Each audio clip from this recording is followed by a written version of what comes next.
do a catch can install into Eric's car. Simple mod.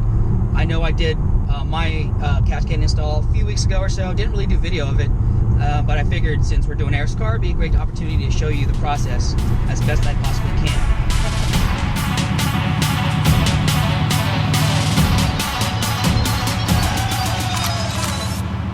So I just want to give you a quick, brief overview of my catch can. I have the standard catch can. For Eric's car and Buddy's car, they have the new E2 version. It's very similar but larger, and the fitments are a little bit different, but it's the same concept. All right, so I got Jordy here to help me out. The most important part, and probably the toughest part, is getting back here. So what you're gonna do is remove the heater hose out of the way. So this is the catch can. This hose is routed here, and this bottom hose is routed in there. That's what we're trying to get to, and that's the toughest part. One of the ways to get there is to remove this sensor out of the way. So as you can see, I pulled this sensor out of the way so you can access it a little easier. Are the hoses right there? Hopefully you can see that. Now the stock piece that's there is just a one plastic tube that's sort of shaped like a U, and it's connected to either end. All right, so the piece I'm talking about is this plastic thing that you'll see, and it has the compression tabs here that you just take a flathead screwdriver, you press, and it'll just slide right off. Some people do. They also remove this sensor out of the way to make more room. I'm not gonna remove it now, but that's what some people do, is to remove that out of the way. Some people will remove the throttle body itself, this thing, to make more space, and if you want to, that's totally cool if it works. The one on the left here, that one on the left, even though it's sort of pointing somewhat downwards, goes to the bottom fitment of the standard catch can or the E2 catch can, the lower fitment. The bottom hose that's sort of canted at an angle, that is for the top fitment, and that is routed from there to here, to the top fitment on this standard catch can. And on the E2 catch can, that's gonna be the taller one.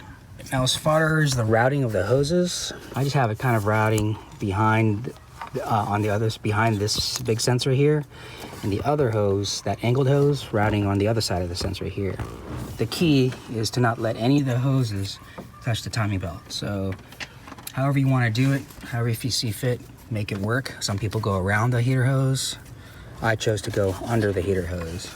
If you do decide to remove that sensor, this one here, do not forget to plug it back in. So I'm gonna go ahead and do that now. There, it just clicks right back in. Piece of cake. And if you remove, you're good. And if you remove this sensor, don't forget to click that back in. As far as mounting the bracket, you get the black L bracket here, and they ship the bolt and the spacer with the bracket itself. So you get both pieces, you get all the pieces basically. You get the clamps, etc. The way it is on this LS3 engine in the Chevy SS, there's a pre-drilled hole on the side of the block. So that's where a lot of people choose to mount it. There's the L bracket connected to the engine block using the supplied bolt and spacer and washer. The goal is to make sure it clears this part of the engine. Okay, you don't want that banging against this. You want to make sure it's clearance. Plus, when it comes time to remove it, you want to have some clearance to actually unscrew this to inspect it and take it off. Now with the E2 ones, the E2s are pretty large. They tend to go pretty far down, so it's probably going to hit this, so be aware of that. Make sure it doesn't. I'm not sure how those with the E2 catch cans want to mount them, but I guess some of them are still mounting on here, on this same side, and they'll just unscrew this, I guess, to do an inspection just to remove it out of the way and clear this area so they can unscrew the bottom and see how much oil and vapors are captured.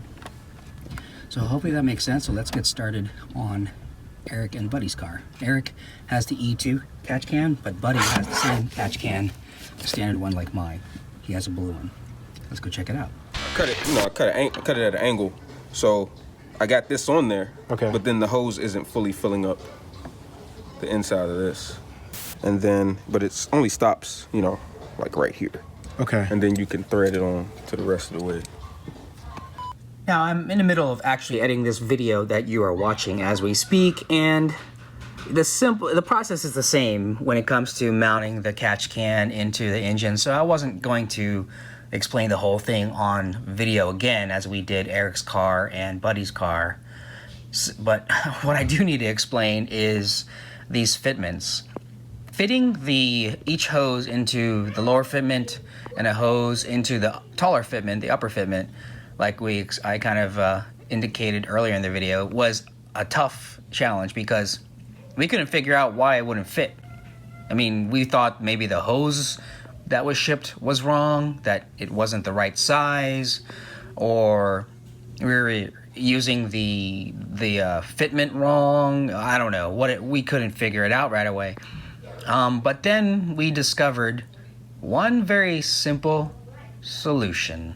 So we were having trouble getting the hose into this fitting here. It's really stubborn. So after doing some research, we discovered that we need to get this part of the hose hot, run it under some hot water so it's more pliable, and then we can fit that inside the fitting.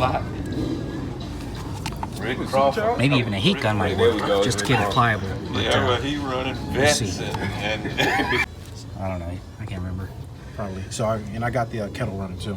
Okay, appreciate it, man. So we're making tea as we do this install.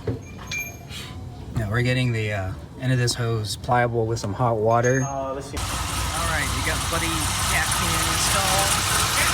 Looking good. Got the air separator. Did a fire it up, test it out, make sure everything is good. And it looks good. Sounds good. There you have it. This catch can in blue. Install complete. Awesome. Once we get you hooked up and set up. Got the first fitment in. A little bit of effort there. Some hot water. Running fine. All right. Let's make some noise. Just one time though.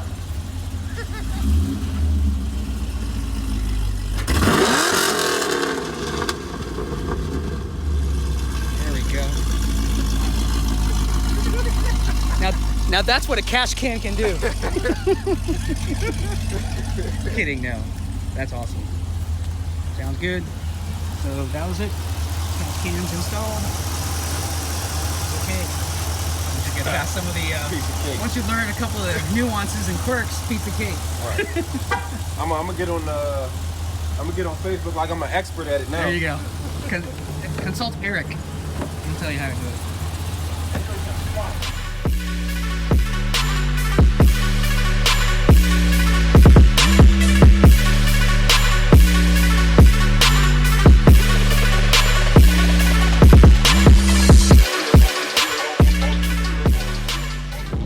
So I hope you guys enjoyed this video. Hope it helped some of you guys around the catch can. Highly recommend it. Just if you want to know more about the catch cans from Elite Engineering, just visit their website. This is not a sponsored video, by the way, by anybody. Just we all decided on getting Elite Engineering catch cans. They just seem to be good quality and well made, and works really well. Thanks so much for everybody for supporting the channel. I'm almost at 1,000 subscribers. Well, 900 plus, give or take, 905 last I checked. I'd love to see us hit 1,000, so help me out and like, share, and subscribe. We'll see you on the next one. Take care.